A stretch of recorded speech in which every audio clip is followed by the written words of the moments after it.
દાખલા તરીકે અત્યારે આપણે અહીંથી સુરત જતા હોય, બસમાં બેઠા હોય અને આપણી જોડે કોઈ સારો એવો આનંદી પુરુષ આપણને મળી જાય અને હે વાતો કરતા કરતા લહેર કરતા કરતા હાલ્યા જતા હોય તો સુરત ક્યારે આવી જાય એની ખબર ના રહે. પણ જો કદાચ જોડે કોઈ એવો કઠણાઈ ભીડી જાય ને ત્યાર પછી એમ થાય કે તારાપુર આવતા બધી બસ ઊંધી પડી હોય તો સારો મેઠાની હરી કેટલા કલાક કાઢવા. એમ માણસ આનંદે હોવો જોવે સાહેબ, હસમુખ હોવો જોવે. હસમુખાને હેતામણા એ તો બરકીને બોલે બેન કવિ કે એને કાંટોય ન વાગે પછી ભલે હોય પારકો શેન.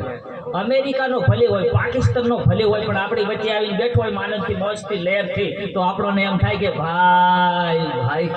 અને આપણે તો બધા એક પરગણાના છે તો એમ કેમ તો આમ બેઠા ને ખોટા બોલાય પાડે કોઈ આવી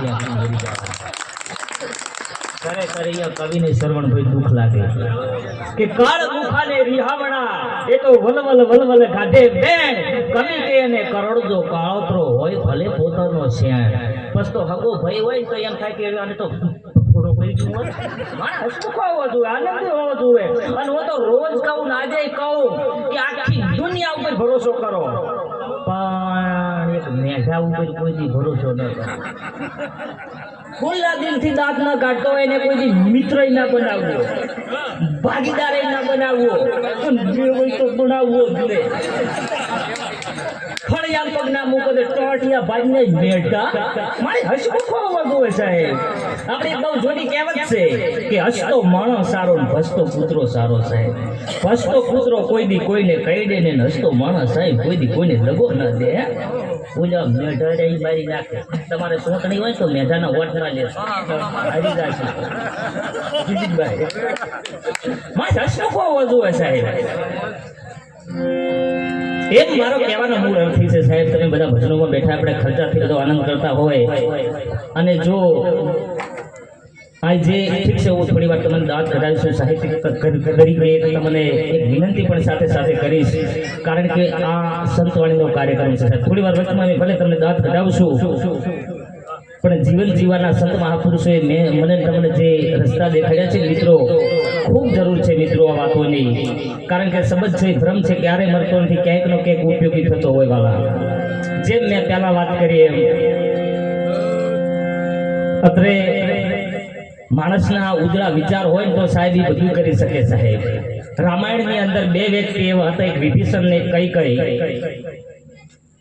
વિભીષણ રાવણના રાજમાં રહેતો છતાં બગડ્યો નહીં અને કઈ રામના રાજ્યમાં રહેતી છતાં સુધરી નહીં. મિત્રો, સુધરવું અને બગડવું કેવળ મનુષ્યના વિચાર અને સ્વભાવ ઉપર આધાર છે સાહેબ. એક નાનકડી ખીલી જો ટાયરમાં ઘૂસી જાય તો લાખો રૂપિયાની ગાડીની ગતિ બદલી નાખે. એ જ રીતે એક નાનકડો નેગેટિવ વિચાર જો મગજમાં ઘૂસી જાય તો માણસની પ્રગતિ અટકાવી નાખે સાહેબ. માણસના ઉજળા વિચાર હોય તો જ આ બધું ગળે ઉતરે, નકે ન ઉતરે સાહેબ. કારણ કે સારા ઉજળા જેના વિચાર હોય એ જ સારા કાર્યક્રમમાં ભાગ લઈ શકે સાહેબ. કારણ કે કેટલા વર્ષ જીવો છો એ મહત્વની વાત નથી, કેવું જીવાય છે એના ઉપર આધાર છે. ને કે એક બાપા ગુજરી ગયા, બધા ખરખરે આયા અને જે બાપા ગુજરી ગયા હતા ને એને કોઈએ પૂછ્યું કે તારા બાપાએ આખી જિંદગીમાં એક કામ સારું કર્યું કે શું? આ ગુજરી ગયો એ. એટલે કે આવું છે બોલો, પણ કે મને ખબર છે તાર બાપાની ઘરનું પેટ્રોલ નાખીને 50 કિલોમીટર જઈને છોકરી ફગૈયો તોડાવતો.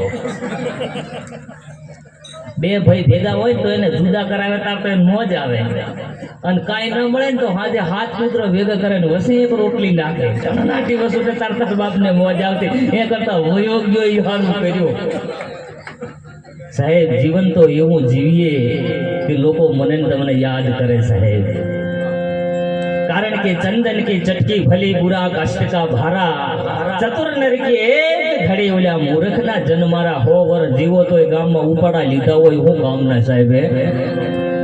આપણો વિવેકાનંદ સ્વામી સાહેબ 42 વર્ષની ઉંમરે દેહ છોડ્યો, નાખા ભારતમાં ડંગો વાગી ગયો સાહેબ. કેટલા વર્ષ જીવો છો એ મહત્વની વાત નથી, પણ એવું જીવાય છે એની ઉપર આધાર છે.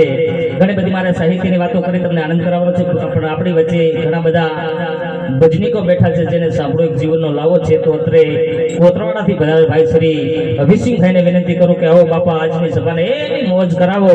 તો આપણી સમક્ષ વધારે છે ભાઈ શ્રી અભિસિંહભાઈ ઠાકોર. જોરદાર તાળીઓનો ગણગડા થઈ જાય.